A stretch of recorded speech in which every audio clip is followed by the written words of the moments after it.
Ciao there, and welcome to On the Beat, the podcast that uncovers full frontal male nudity in cinema. My name is Laura, and I am joined by my co-host Ryan. Did you say chow? Si. Oh, God. It's not bad enough that you're saying French all the time. Now you've gone and... Oui. Yeah. All right, okay. We're now into the Italian pool, the swimming pool, as it were. La Piscine. We're talking about the 2015 psychological drama, A Bigger Splash, directed by Luca Guadagnino, starring Tilda Swinton, Matthias Schoenaerts, Ralph Fiennes, and Dakota Johnson. Hooray. Yeah, it's full of some very attractive-looking people. Thank goodness. Yes. There's not a lot that I love more than Thank God it wasn't full of fuglies. You know what I mean? Exactly. Yeah, just be disgusting. They'd be like, they don't have a pool.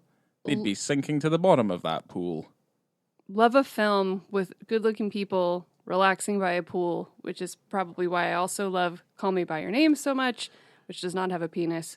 So that's unfortunate. Yeah, just sitting by a pool, reading books and enjoying the sunshine. Yeah. That's like your thing. That's my dream. It's also something that you haven't really done. There is pools in Florida, but I haven't really seen you read a book or relax by a pool that way. Usually partying. You're too busy partying, that's the issue. Yeah. Because you're an animal. I'm party too busy animal, as it were. Yeah. out there living that Margaritaville lifestyle.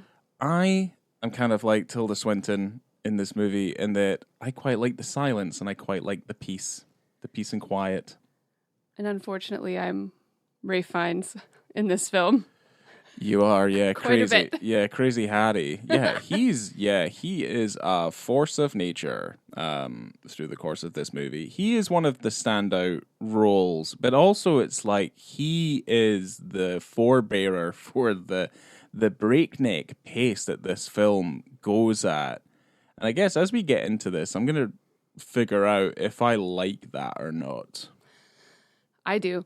So here's the synopsis from Letterboxd. I changed it a little bit. It annoyed me. It had mistakes. What do you mean it had mistakes? It just had grammatical errors in it. Well, you spend your vocational life effectively going through grammar and spelling and all sorts of stuff. Like I think this is oozing now into your avocational life.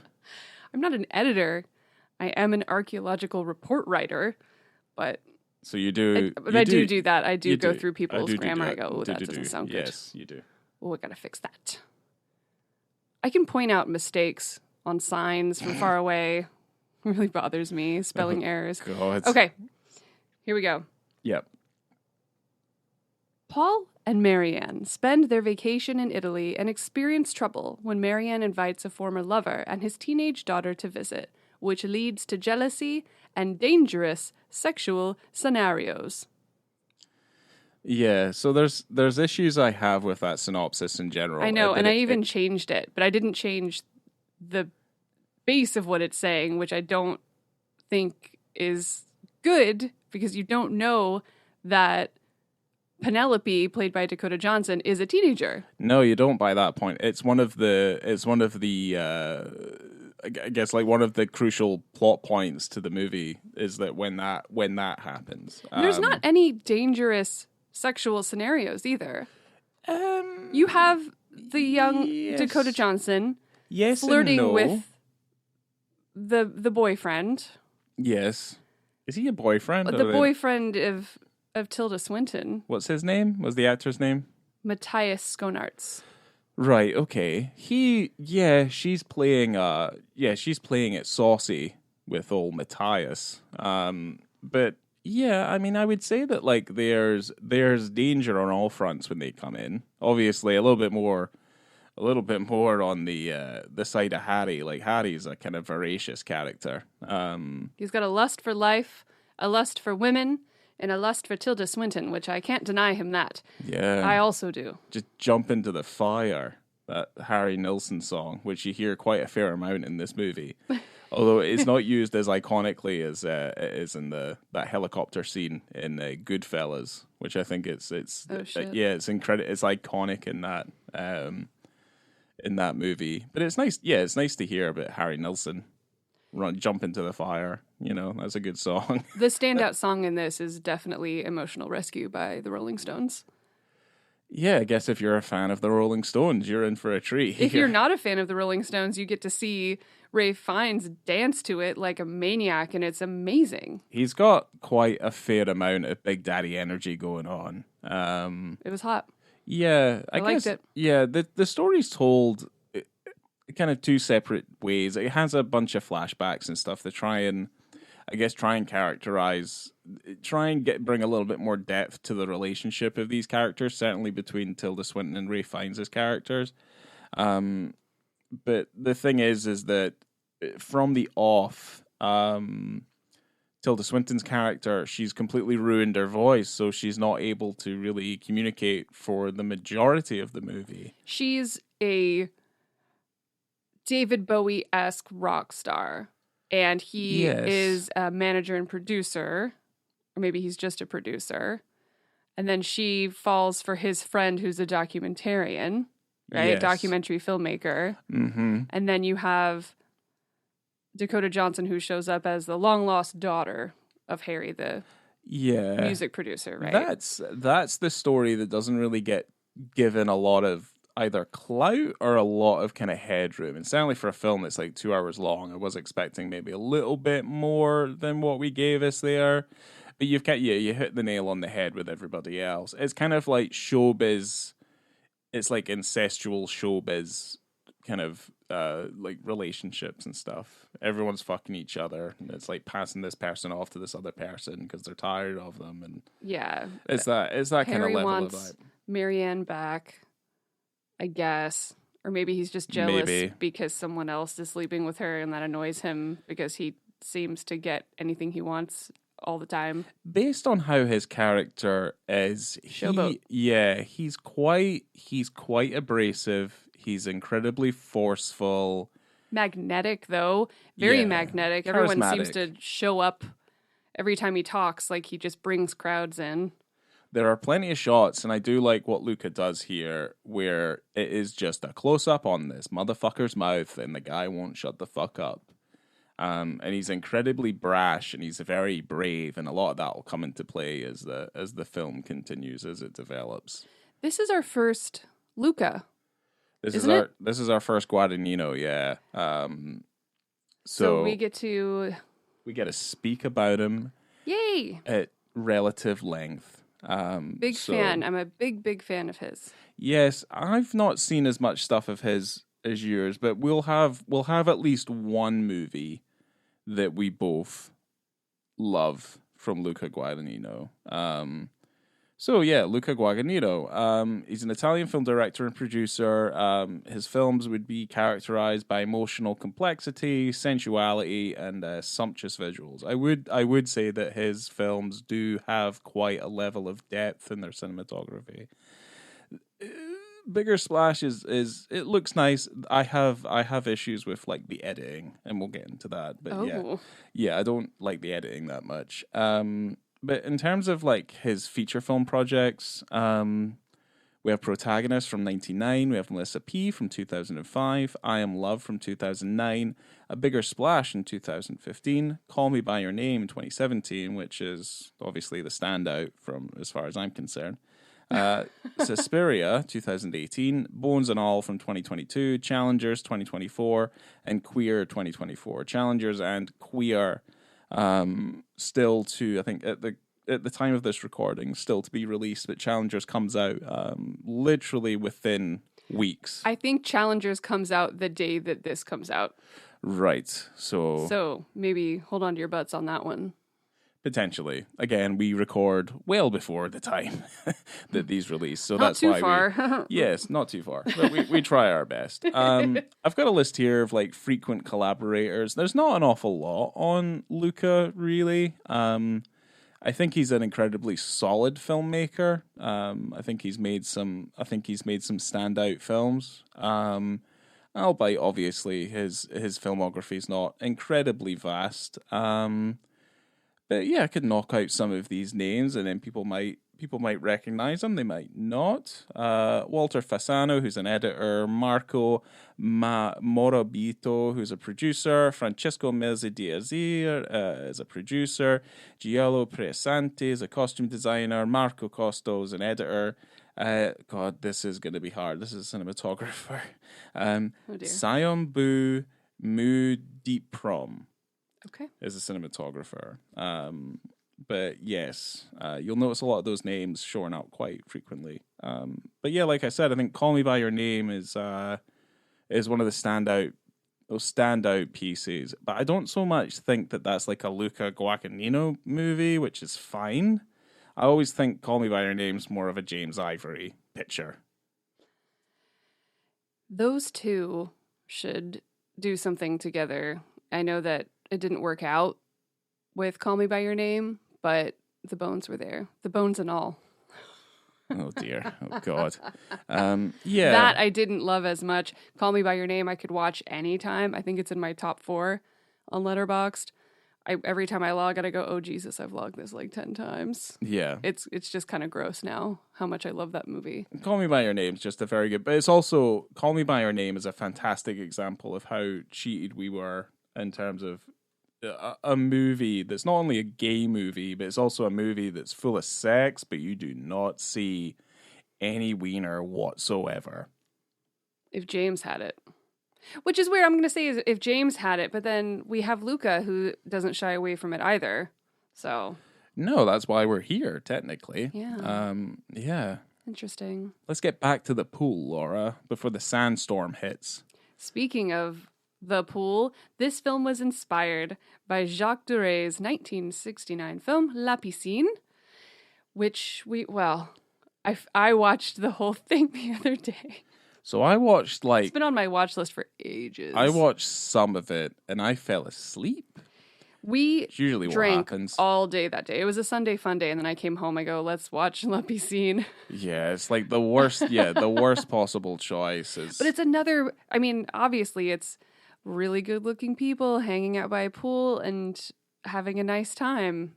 Yeah, well, I really liked it. You said something weird the other day where you were like, oh, Luca said that he'd never even heard of this movie, that he was not inspired by this movie like whatsoever. But then it's obvious it's a remake, and you're like, it's the same names and everything. So it's like you have to dig through a lot of weird junk on the web when you're doing research, and some research is wrong, which is why I did not include that in our stuff here today, because all I'm talking today is facts.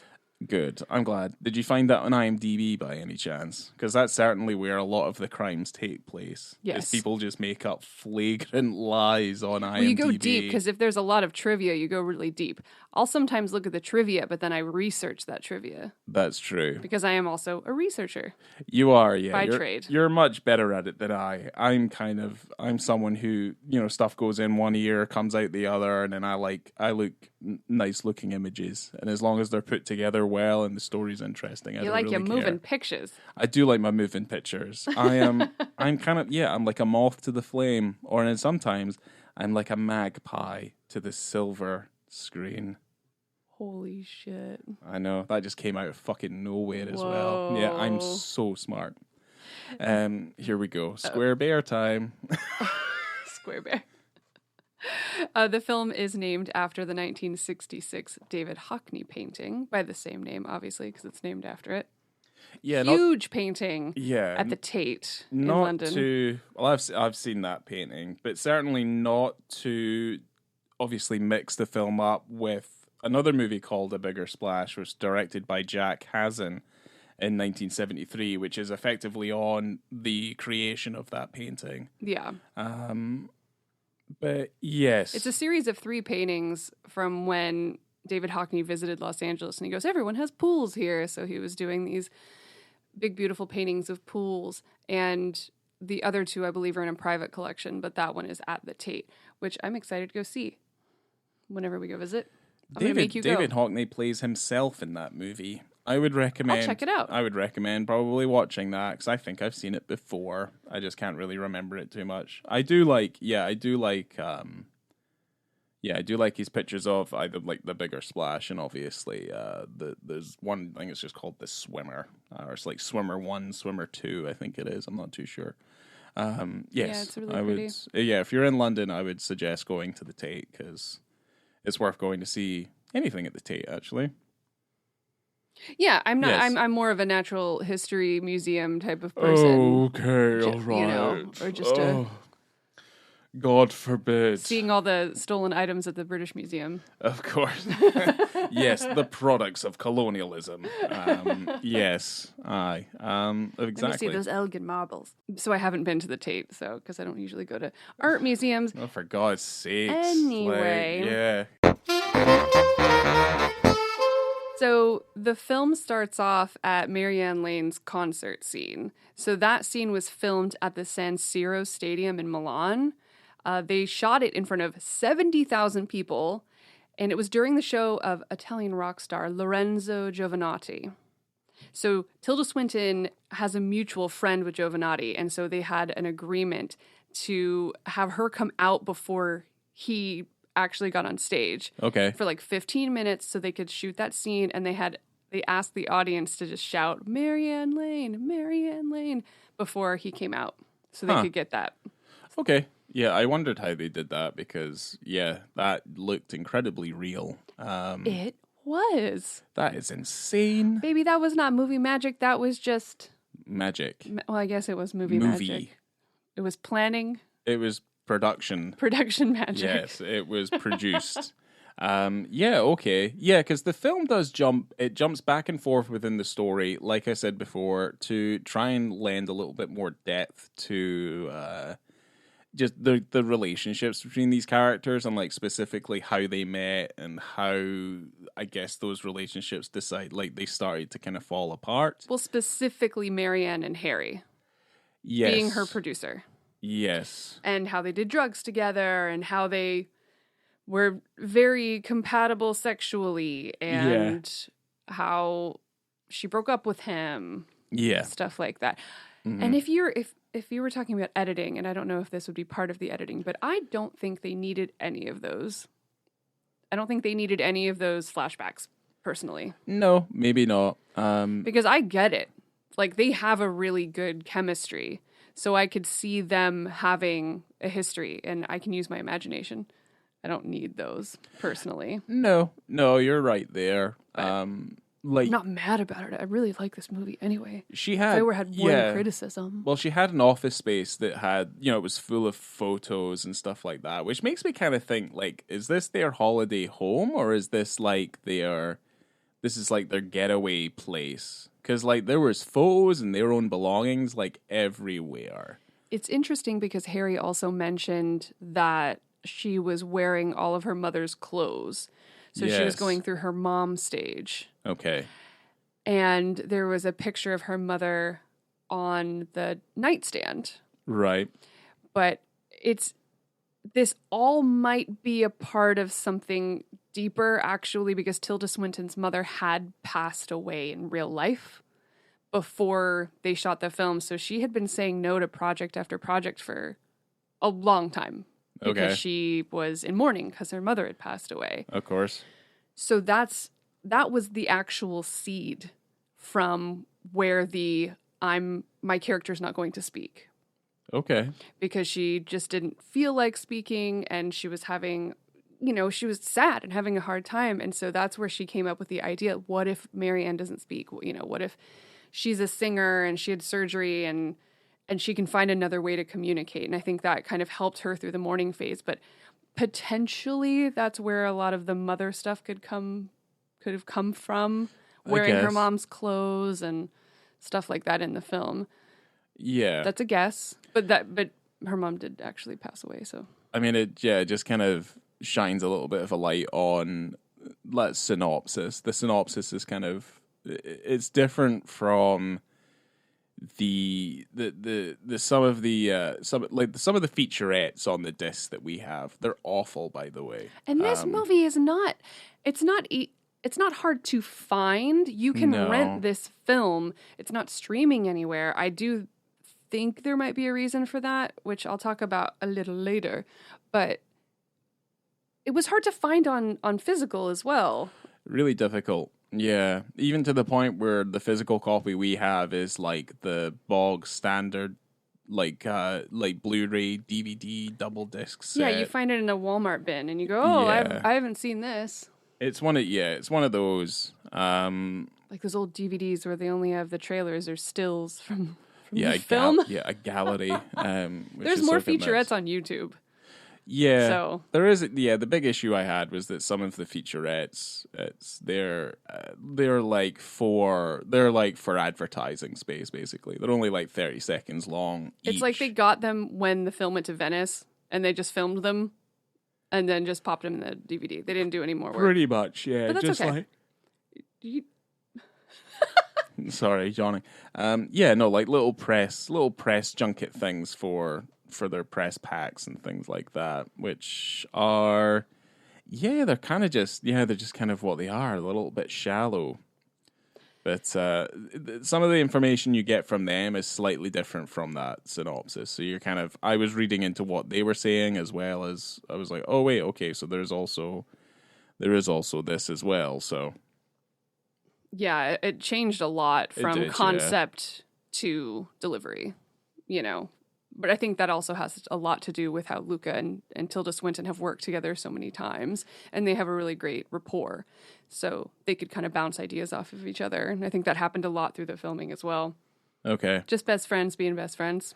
Yeah, no, that's okay. That's all right. There's not a bad player in the piece. But I do feel like one of the major detriments, at least as far as I'm concerned, is some of the creative editing choices, which do make me feel like I guess like I thought it was trying to represent the discomfort and the strife that Harry brings into this relatively quite peaceful environment. So then everything starts cutting. It's like you don't really have too many shots that last any longer than say 6 or 7 seconds. And example. There's which part are you talking about? Are you talking about when Harry and Penelope show up? Or is there like a part that you are thinking of that you don't like in particular? I felt like after they show up, there are certain cuts to shots and sequences that just, for me personally, just cut a little bit too much. And I'm trying to figure out the reasons why things like that happened. There is one of the most notable ones, and I would say it's more of a stylistic choice than anything else, is when they go on that hike and we lose Dakota Johnson at one point. We lose Penelope, and he's like looking around. But I'm pretty sure I've seen this editing technique in other films before. You're talking about when Paul and Penelope go on that hike. Yes. Okay, that's way later. Okay, I thought you were talking about it earlier. This is just one of my notes. It's this kind of weird like jump cut sequence where he's like looking at separate things and it's cutting to the things that he's looking at, but we never at one point like see him turn his head. That's very much a stylistic choice. But there's a point where like Penelope lights a cigarette and it cuts so fast. The point to putting a cigarette in her mouth, cuts away, comes back, lights a cigarette, goes back, takes a first straw, comes back, and I'm like, okay. And it was happening a lot. And I do wonder what was the decision behind that kind of editing style. Because it's not apparent all the way through the film, but when it does happen, it feels incredibly jarring, but I feel like it's a deliberate choice. But I just don't know if for me, familiar with, say, like Call Me By Your Name, which I feel is a little bit more classical than this one. I was kind of slightly taken out of it a little bit because I didn't fully understand why it was cutting so much. I didn't notice that. I did. Sorry. Yes. It's something I notice in films a fair amount sometimes. If films cut around a little bit too much, it pulls me out of it. It's kind of like Michael Bay. He cuts way too much. You should cut a lot of stuff out. His films are always you're long, looking for a smooth operator, right? That's what you're looking for. That's what I'm looking Smooth for. operation. I want developing shots more so than tons and tons and tons of cuts. There's a lot of interesting POV shots as well. One of the best shots in the film, I think, is when they meet them at the airport and we're looking through Paul's POV, but he's wearing sunglasses, so everything's slightly blue. Oh, yeah. And I thought that was clever. Because there's a few POV shots. They're definitely... There's definitely little stylistic flourishes in the film, which I quite appreciate. The POVs are quite... they're quite emotive, and they're incredibly restrictive because a lot of them are in close-ups and things. And they feel very... what would I say? Very intimate. It's kind of it reminded me a little bit of Peeping Tom, some of those POVs. Not in the same way, but kind of reminded me a little bit. Like, they're incredibly effective, I think. Well, speaking of Peeping Toms, this film starts off pretty hard, letting you know that there's going to be nudity in this film. Right off the bat. Tilda Swinton and Matthias are both nude by the pool, enjoying each other. You know, like right in the beginning, kind of sets the tone. Mm-hmm. But also you have that really nice tone of relaxation. And that's why they're there, is so that I should just pick whether I'm calling her Tilda or Marianne. Well, Marianne is recovering from her surgery, right? So they're rubbing each other in mud and just relaxing. And she's not speaking, and I'm sure she's eating a lot of honey and stuff like that. But it looks like a dream. Because it was shot in Pantelleria, Italy.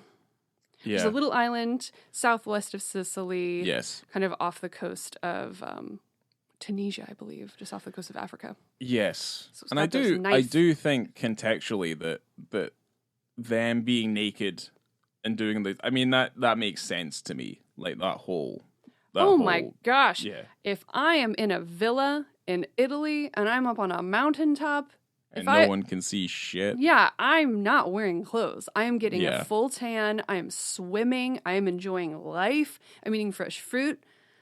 Get out of town. Yes. Yeah, well, that's how the shift changes. I mean, as soon as Harry and Penelope show up, Paul goes, well, we can't be naked anymore.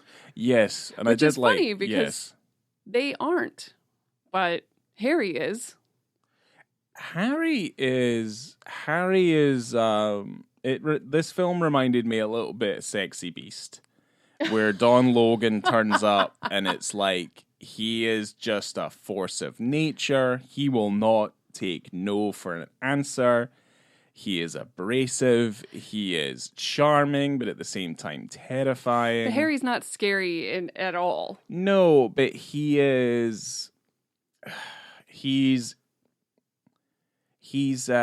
blissfully unaware, or he's just ignorant to the fact that things have moved on. Like, he can't just continue going to the sweet cart or the cake whenever he sees fit, you know? Because I think he's always seen her as someone that he can just put on a shelf, and if there's nothing else, he can go back to that shelf. Like, I kind of feel like they have that kind of relationship, which is, it blossomed from a romantic one. It's now them being friends, but they are still relatively quite romantic with each other. It's like they can't seem to do without each other, even though she's trying her best to, let him know that she's moved on and that she's in a very different place in her life. But Harry doesn't see it that way. Or at least, like, in the way that he's doing it with this is that he's having fun and he is trying his best to kind of, romance her a little bit, And he's also trying to show the difference between himself and Paul. Yes. Because he keeps calling Paul, well, at one point he did call Paul, what, a square bear. A square bear. Yes. And he's like, he's square, he's boring. So at every turn, he's showing how fun he is and how romantic he is and how he cares about her and he knows her better than anyone else. Yeah, because Paul's more an introvert and Harry's a very obvious extrovert who kind of puts himself out there and likes an audience, and they have that karaoke session and they're doing this, they're doing that. And exactly. You know. Because at 17 minutes and 15 seconds into the film, basically right after Harry and Penelope show up to, when they get to Marianne and Paul's place, Yeah. Harry jumps in the pool with his clothes on. So then he ends up kind of walking around in a towel and at one point just slings it off when he's like going to his room. So he's just obviously naked and just kind of using their house as his own house and just making himself immediately comfortable. He is making himself at home, makes a whole bunch of food. He's effectively at least trying to, or at least he's creating the illusion that he is the perfect house guest, which is kind of what you would want. He's kind of like entertaining, everything's for free, he's making food. You know, he is accommodating to the people that have allowed him to be a guest. But he does invite people up to the house. It feels like there's an ulterior motive from the minute he's there. But certainly you do get that idea that like Harry can be in small doses perfectly entertaining, but I feel like it gets a little nauseating. When they finally invite him to stay, he goes, well, that took forever. Yeah. Come on. Aye. I would be furious if I had, an ex-boyfriend or whoever that I was still friends with, invited them up, and then they just started inviting people over to my house while I'm trying to relax. It would be pretty crazy. Like bringing them into my safe space, especially if I was a super famous singer. Yeah, no, These it would people be out of my house. Yeah, certainly when she's not able to play the host because she literally can't talk. Right. She literally can't say anything. So she's kind of tied by that. But certainly, I mean, all the nakedness for the most part. Paul does get naked later on, but most of the nakedness comes from, I guess, Harry's fairly brazen displays. Yes. Tilda Swinton is nude a lot, but that's not what we're here for. No. Man, you should watch I Am Love for that. Anyway, she's amazing. So there's that dance scene. Yes. I know he's not naked in this scene, but I do want to talk about it. So the whole cast actually went and saw the Rolling Stones in Rome when they were filming. So they took some time off, went and saw the Rolling Stones. Because the script was actually given to the Rolling Stones to sign off on it. Okay. Because Harry is off telling that whole story while he's playing the Rolling Stones records. Like, oh, I made this record, and this record came out before I was even old enough to drink. And so he has like a really long relationship with them personally and just emotionally. Yeah. But Ralph Fiennes' actual brother Magnus is a music producer. So he kind of used him as a guide and a reference for his character. Okay. But that dance scene, Ralph Fiennes hired a choreographer, her name is Anne Yi, to work with him on his dance sequence. But it wasn't choreographed necessarily, but she helped him figure out kind of how to move his body. Because he goes, I'm not a singer, I'm not a dancer, it does not come naturally to me. So he hired someone to help him kind of figure out how to move his body. Yeah, that sequence is pretty good. And there's some very, very notable fourth wall breaking stuff. Certainly when he goes behind that curtain and then he comes back out of the curtain. Harry said something about, is this music the last thing you listen to before you die, or some horrible thing about the lovely music they were listening to. Yeah. And then he just starts, in an annoying way, just puts on one record and just talks over it the whole time. He's like, oh, okay, something else, and then just puts on another Rolling Stones record and then just starts talking about that and singing and dancing. I wasn't mad because he actually played the whole song that time. Yeah. But yeah. He's yeah. I love that part so much. And then you mentioned the karaoke. Yes, the karaoke. When they go out, because Marianne and Harry just end up at this bar. It's not like they're trying to get away from Paul, but Paul is sober. He's not smoking. He's not drinking. He had a really rough time, and Yeah, he went through rehab and stuff, so he's trying not to get into that place again, right? So, because he also tried to kill himself, so yeah. he's trying not to get dark and deep. Well, it's also a little, like Harry's needling Paul with some of these things, and he kind of does this He's periodically. doing it to Marianne as well. Yeah, You a lot can of talk. needling. Bjork could talk 2 weeks after her surgery. Fucking Adele Bjork. could talk after her surgery. Come on, he kept saying to her, singing is everything. That's your entire life. Yeah. She's like, Jesus Christ. It'd be a rough thing to be like, yeah, no, the entire existence of my being, the thing that's centered around it is the one thing that I can't do. Because they even do it. They even mention Julie Andrews in the movie as well, and she famously lost her voice, and she was known for being a singing performer. Yeah. So, there are real life tragic stories, but they're not the sort of things you want to be hearing for the advent that if you do lose your voice, you don't want to be reminded of the fact that, like, yes, that is a very strong possibility that you could lose your voice. As if she hadn't been thinking about it day and night ever since her surgery. Pretty much. What if I never sing again? Oh dear. Yeah. But when they do go to the karaoke bar and he goes, let's sing something that I would never sing in front of people that we know. And he just takes over the entire thing. There's 4 people in the bar. And then there ends up being 70 people all around. Nobody else sings. Yes. He's the only one singing until Penelope and Paul show up. Mm-hmm. And then Harry and his daughter Penelope sing, oh no, what was the song that they sung? Do you remember? It was incredibly uncomfortable because they were like all over each other. Endless Love or something. I can't remember. Yes, probably. I don't think that's what it was. But they're just holding each other. She's like got her back to him and he's kind of just holding her from behind. And one guy yells, "Can I have her when you're done, Daddy?" It's weird. Well, yeah, because that becomes a bit of tension between everyone, is just how he's acting with her. But he did say, I only knew about her, a year ago? So it's like he just met her. And he's still, he admits at some point that, have I ever thought about fucking her? I would be lying if I didn't. He's just a very honest person. And yes. I guess he also feels very comfortable with Marianne because they've known each other for so long. But he doesn't let falsities come out. He just says anything that comes out into his head just comes out of his mouth at all times. Yes. So, yeah. Well, they don't know if they're actually related. Also, Penelope says at one point, I want him to take a test. We're nothing alike. Yeah. Which, unfortunately, she won't be able to do. No. Dum, dum, dum. Uh-oh. There's a couple more penis scenes, actually. At 58 minutes and 40 seconds. Yes.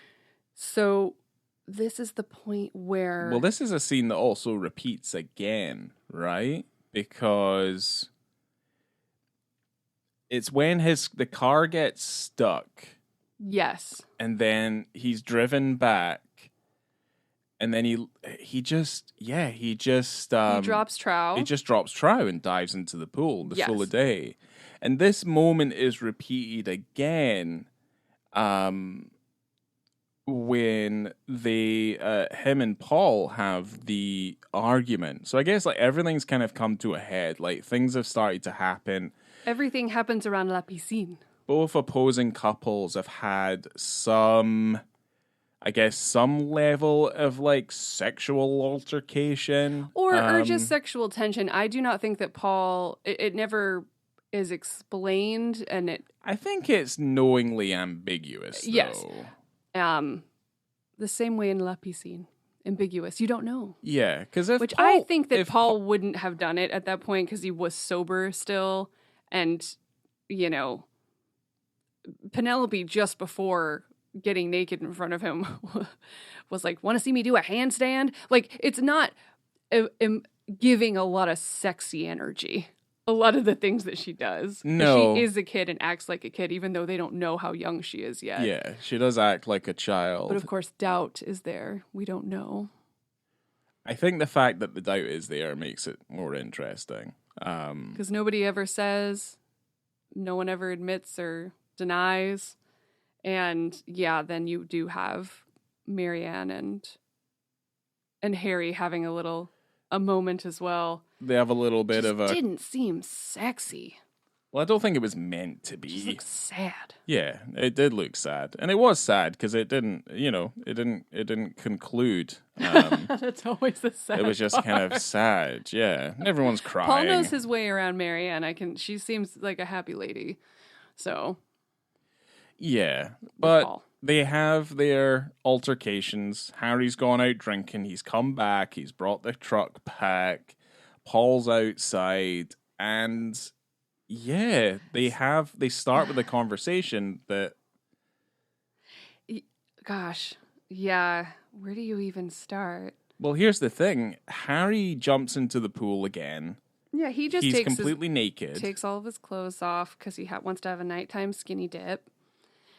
And he gets out the pool and he's still naked. So when they're having their conversation that leads to an argument that then leads to a confrontation. I think Harry says at one point, he goes, "Are we fighting?" Well, he's toweling himself off. He goes, okay. And then he just drops the towel. He's like, if we're fighting, I'm going to do it with my dick out. That's not what he says, but... Yeah. It's like... Yeah, it's like trying to explain the power dynamic in this scene because... Yeah, you're like... I've been having an argument with someone that you don't usually see naked. They're naked, and you're having a literal argument with them. He's soaking wet too, and he's very slippery.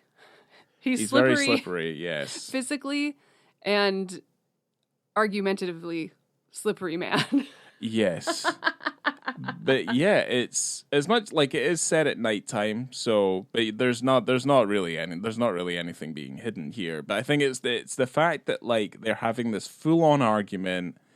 There's a power reversal, and you're kind of just like, well, Harry, you do understand that you're having an argument. That's 100% what's happening here because you're part of the instigating issue here that started this argument. Also, this is at 1 hour, 23 minutes, and 30 seconds that this kind of starts off and doesn't end for a very long time. So this is a very, very long argument, and I wish I could pull out every single quote that I loved in this thing. It's just these two men who have been friends for a very long time. He goes, we were more than friends, we were like brothers. Yeah. And saying, I gave you Marianne, and it's just this awkward and sad kind of breakdown of a life, not a lifelong friendship, but a very close friendship. Yeah, it's very it's very upsetting, I suppose. Think what you want, but don't tolerate me. Yeah. Is what he said. And I was like, oof. Yeah, it's pretty harsh. Yeah. So I think it starts with a slap and then a push in the pool. And then a fight in the pool. And then And someone has a little accident. Didn't seem like an accident to me. It didn't. No, Harry gets murdered. He gets full murdered. He gets full on murdered. That shot of him, that was a long shot as well. From them going into the pool. And I was like, is this one whole shot? Like, are they not cutting? But they had some movie magic in there somewhere. Yeah. But just seeing his face under the water, oh my God.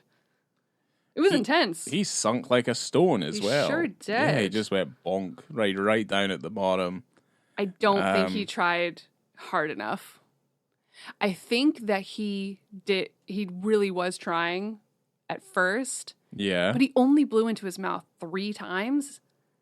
And then I feel like he thought about it. He thought about it and he goes, do I really want to bring this guy back? I mean, this is just conjecture. I'm talking through my feelings. Oh God! But I thought this motherfucker wants to get rid of Harry, and he's gonna do it. Yeah, I don't know. I don't know about that. But ambiguous. I mean, yeah, but as it transpires anyway, like it really doesn't matter. Yes, because that's how the film goes. I understand Yeah. that. I'm just saying, I'm having a little bit of fun. So I really thought that sequence was interesting. Because I don't want to spoil the ending or anything like that. Like I think as far as we go with like this Dick scene, like Sorry. they have an entire argument with him completely naked and not losing a beat, and then obviously there's a little bit of a murder.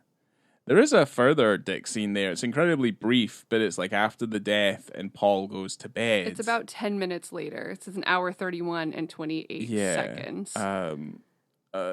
She's woken up by I guess, is it the maid or whoever else? The housekeeper, who's like, yeah, Harry's in the fucking pool. Yeah, him being naked was him getting into bed. So she got woken up after that, but yeah. It's also going into bed, but it's also when she gets woken up, he walks past in the bathroom. And he's also completely naked there. Yes. So there is the... Hot diggity dog. Yes, the Paul nakedness does happen. What is smorgasbord of male nudity? A charcuterie of swang. I'm going to say sausage? Yeah, I guess. Yeah, I was going to get like chopped sausage. Oh no, we're so professional. It's okay. Yeah, that was surprising. I think we went, whoa.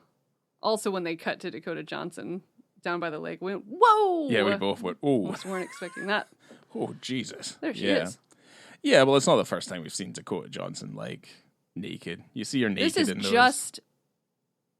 Oh, gosh. I think they had finished filming the first 50 Shades of Grey. Yeah. And then the 50 Shades hadn't even come out yet when they started filming this. Yeah. So. Well, she doesn't get naked in Madam Web, does she? I wish. Yeah.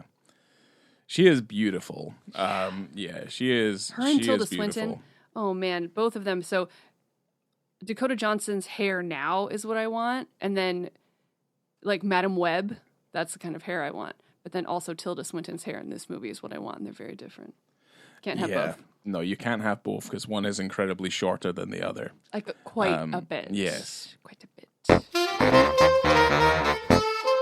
So Margot Robbie was originally cast as Penelope.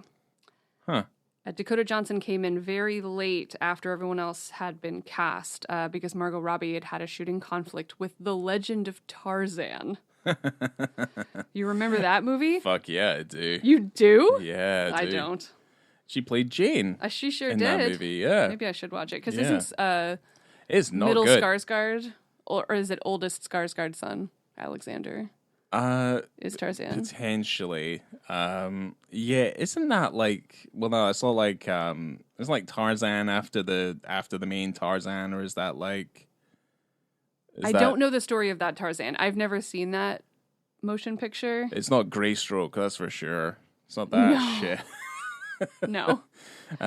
Or the anime Tarzan. Yeah. No, I think that film's meant to be with real that Phil Collins bad. song? I mean, it's not the Phil Collins song, it's the Phil Collins soundtrack. Oh, right. Yeah, the whole fucking album is fire. I love that movie. I didn't catch that. Could you do that again? Like a little louder this time.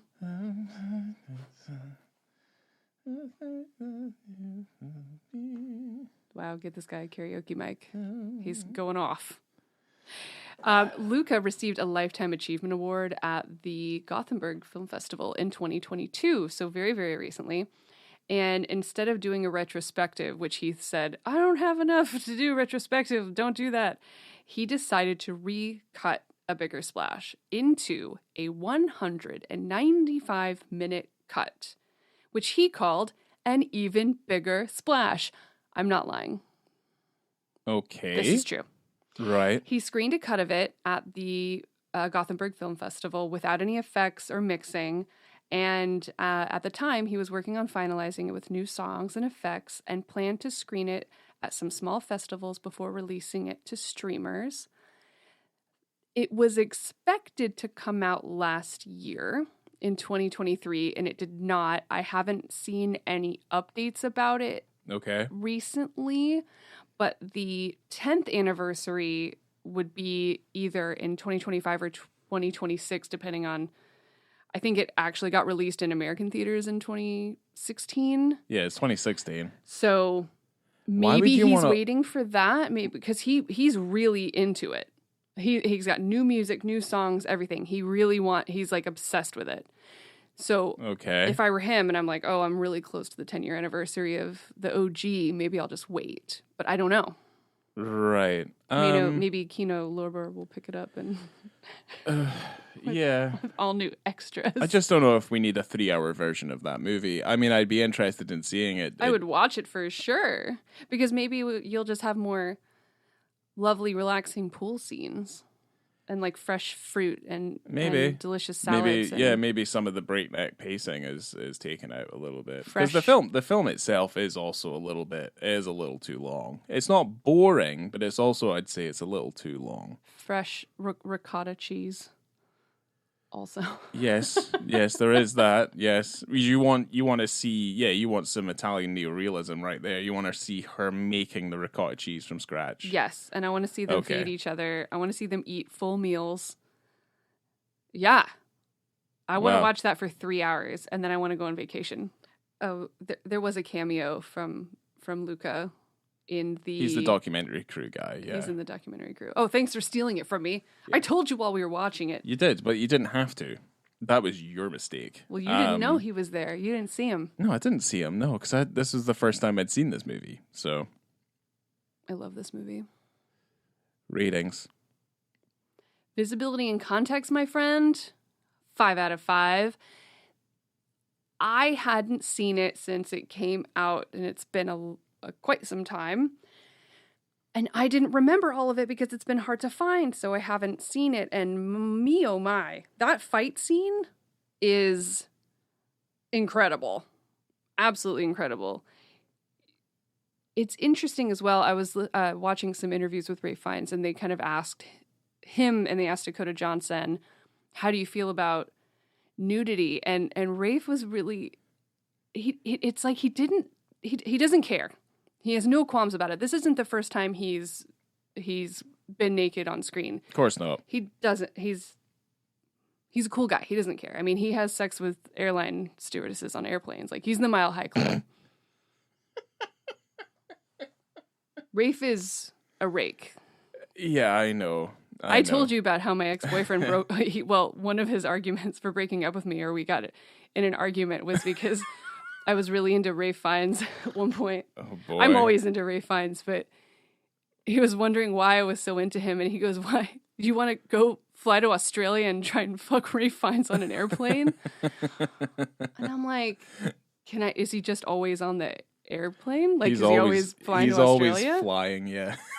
Can I do that? I would. It's so surreal anyway. It's such a surreal thing to get annoyed about. Yeah. But it's just Ralph Fiennes in this alternate world just flying Air Australia like every day. I'm just trying to get laid by Ralph Fiennes by buying many, many tickets back and forth from Australia, just hoping to run into him in the toilet. From where though? Where he's I not don't going from? know. He's not going from coast to coast. I swear, my ex thought that I knew his flight path. Like, I had, I knew his passport number and I could track him or something. All I did was go like, "Oh, that's interesting." It's also a story predicated on the fact that Rafe also knows who the fuck you are. So. He doesn't have to know who I am. No, I guess he doesn't need to know you on a first name basis, I guess. He would. Well, yeah. That doesn't necessarily mean that he has to, but yeah. Laura, airplane toilet girl, number 37. I'm sure he does it all the time. God. Poor Rafe. Maybe that's his thing. Poor Rafe? Doubtful. That's just the way he gets it, though. Like, he can't do it any other way. You don't want to kink shame him. Has to be in an airport might be bathroom. His airplane bathroom.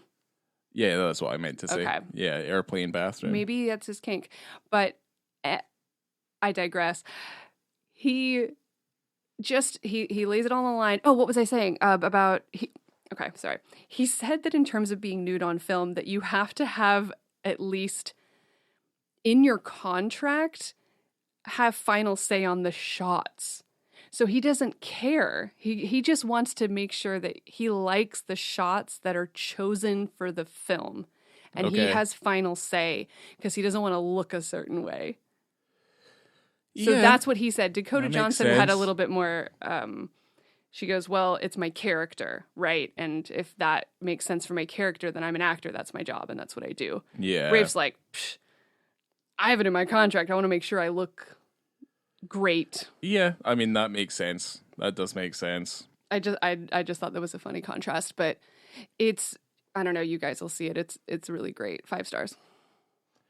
So, yeah, I would say that I would also give it 5 stars for the visibility and the context. And I do like the fact that this is a naked fighting argument. And certainly the way that we're seeing it and the way that it's being displayed, it does make you think about, it does make me think about like Women in Love. It makes me think about that Get Rich or Die Trying scene where they fight naked in the shower with the shivs and shit.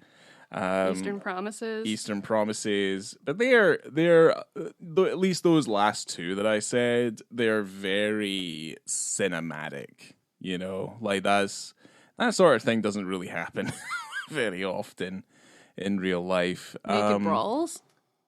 Yeah, naked brawls. Certainly to the extent that those fucking happen, like they're insane. Well, this one just starts off with like, it's not even a hard fight. It's just a couple of guys. But I'm not referring to it as like a fight. In Women in Love, though, like that's like a power struggle where it's, you know, they're wrestling and they're trying to assert their own sense of dominance, which is certainly what I think Ralph Fiennes' character Harry is doing in this scene. Which, you know, you've got a fully dressed Paul, and then you have a completely naked Harry, and certainly I do think it creates this parallel, like this certain kind of paradigm of just like, you know, the power in this and the shots that are chosen and the way that he is looking. I think it's interesting. But yes, for visibility and context, I gave it 5. Yeah, you're right. It's an interesting. He makes a choice as well when he grabs his towel and goes, "Oh, we're fighting," and then he puts his towel down and he goes, "Okay." Because, like, if they were in a fight, like, most instincts would be you would try and cover yourself up because there's an element of weakness there. That's kind of how I saw it. But for him, he's just all out. And he knows this is progressing. So, to me, it's quite an evident power struggle. But it's certainly, it's different. Like, it's juxtaposed in a certain way. So it's also quite characteristic of him, just as a character, he's naked the whole time. Yeah. And he's always showing off, so... Yeah. Anyway, yeah, you're right. 5 stars. For me, I gave the film a 4.5. I really, really love this film. I've seen it before. I'll watch it again. I'm glad that we have it, even if the special features on that Blu-ray are crap. They are dire. But I want to give it a 5. I might one day give it a 5 because it is one of those that I might just have on. It might be my next Call Me by Your Name, and I'll log it 10 times. Maybe not. Yeah, if that they'd kissed, maybe I would have. If those 2 men had kissed. God. Well, they kind of did. He gave him mouth to mouth in the pool. Yeah. It was kind of like a kiss. Could have been better. 4.5. I don't know. It's got all the things I like. It's got fresh fruit and vegetables. It's got cooking scenes. It's got the pool, sunshine, hot bodies. Everyone's pretty. They do karaoke. I mean, Jesus Christ. Dream. Wow. This movie's a dream without the murder. Love it. Okay, well, on that note, I gave it a 4. But it probably deserves something closer to a 3.5, personally. Shut your mouth. I think it does. I don't like it as much as you did. I like certain aspects of it. But yeah, from what I've kind of already pointed together, like some of the editing and stuff like that, I don't really particularly enjoy. I do think it's a little bit long, but yeah, it's still enjoyable. I just don't think it ends the way I also want it to end either. So just wait till you finish La Piscine. Yeah, yeah. Well, I will eventually. But yeah, I gave it 4. I'm gonna stick with 4, even though I probably think it's 3.5 because I did enjoy it. It's not boring in any way, shape, or form. But yeah, that's kind of where I'm sitting on it. It's like you said before, when you rate it low, that means there's always room for it to go up. And I hope this for you. Yeah, as you know, I'm a glass half full sort of guy. You're a total, oh yeah. You were a total optimist. I am an optimist by heart. No, I sometimes wish I was dead. Hopefully not going the way of Harry Hawks in this film. No. Brutal. Certainly won't find myself fighting with another man in a pool who drowns me. Yeah. Yes. Well, I'm glad we got to do this on our first Luca.